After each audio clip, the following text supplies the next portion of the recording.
Fala, meus amores. Agora vamos começar aí com uma aula de tabela periódica. Olha só, para que serve uma tabela, gente? Nunca percam isso de visão. Tabela é para ser consultada. Sem essa de decorar, essa fase já passou. A gente tem que entender como buscar as informações dentro da tabela.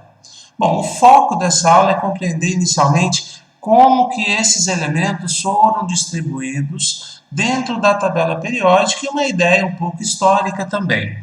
Tanto é que a gente vai iniciar essa aula de hoje com a descrição da primeira propriedade periódica, ou a primeira tabela periódica, a primeira lei periódica, descrita por Dmitri Ivanovich Mendeleev, vulgo só Mendeleev. Ela foi publicada, ou a ideia da publicação dela foi feita para organizar, para organização.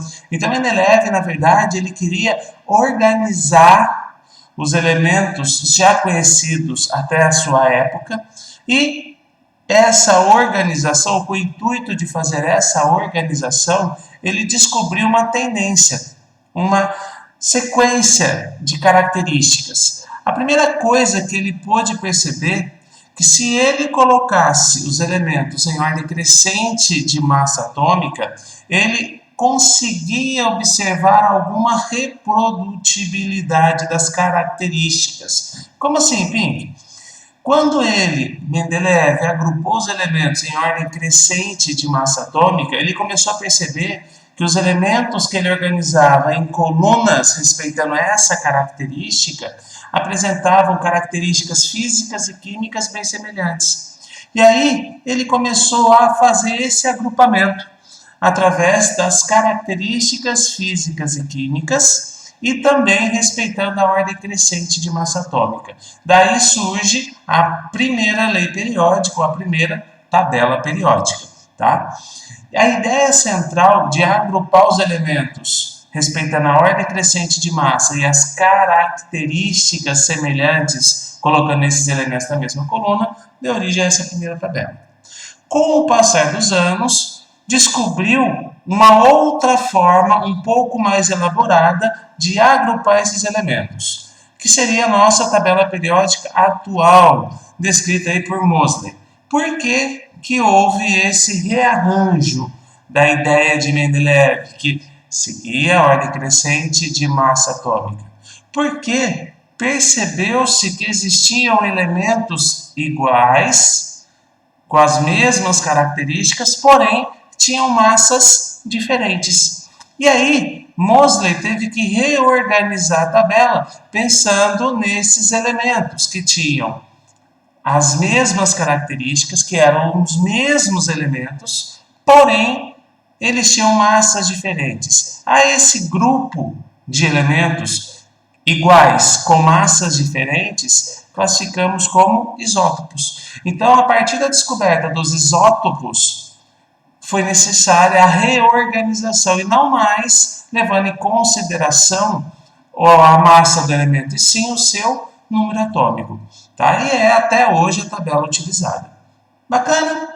Bom, e aí nessa reorganização, nesse novo critério, a gente tem a divisão da tabela atual em duas partes, em duas análises. A primeira, quando eu olho elementos na mesma coluna, coloquei aqui colunas verticais, vai que, né? Então essas colunas aí estão na vertical.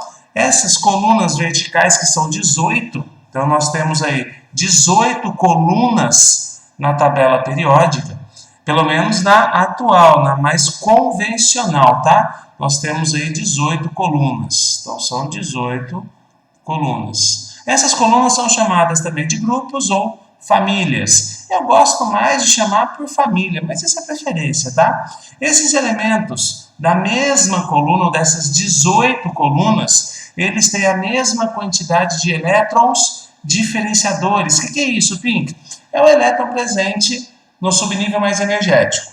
Então, cada família vai ter um tipo de elétron diferenciador, uma quantidade diferente dentro do subnível mais energético, que para os elementos da família A, a gente está habituado a chamar de elétrons na camada de valência, quando eu falo de elementos da família A. Bom, esses agrupamentos continuam respeitando a ideia de Mendeleev. Elementos presentes na mesma coluna têm as mesmas características físicas e químicas. Nunca percam isso de mente, tá? Nunca tirem isso da cabeça. Elementos da mesma coluna têm as mesmas características físicas e químicas. Se nós quiséssemos substituir um elemento da família 2A e deixar o meu produto com características semelhantes, eu tinha que escolher outro elemento da família 2A. Então, se eu quiser substituir o elemento cálcio, eu preciso substituir por outro pertencente à mesma família. Por exemplo, bário ou magnésio. Tranquilo? Então, para fazer essa substituição, eu tenho que ter obrigatoriamente elementos da mesma família. Tudo em paz? E também tenho as linhas horizontais. O Pink, aqui nós temos hoje conhecidas 7 linhas. Tá? Então eu vou ter 7 linhas horizontais, ou 7 períodos. Isso coincide com o diagrama de Linus Pauling. Tranquilo? Esses elementos na mesma linha, no mesmo período, possuem a mesma camada de valência, ou falando de uma outra maneira, possui o mesmo número de camadas. Ok? Tudo em paz, minha gente? Essa aqui é uma introduçãozinha básica, histórica, começando por Mendeleev e até a tabela periódica atual. Ok? Vem aí mais vídeo, gente. Um abração. Até!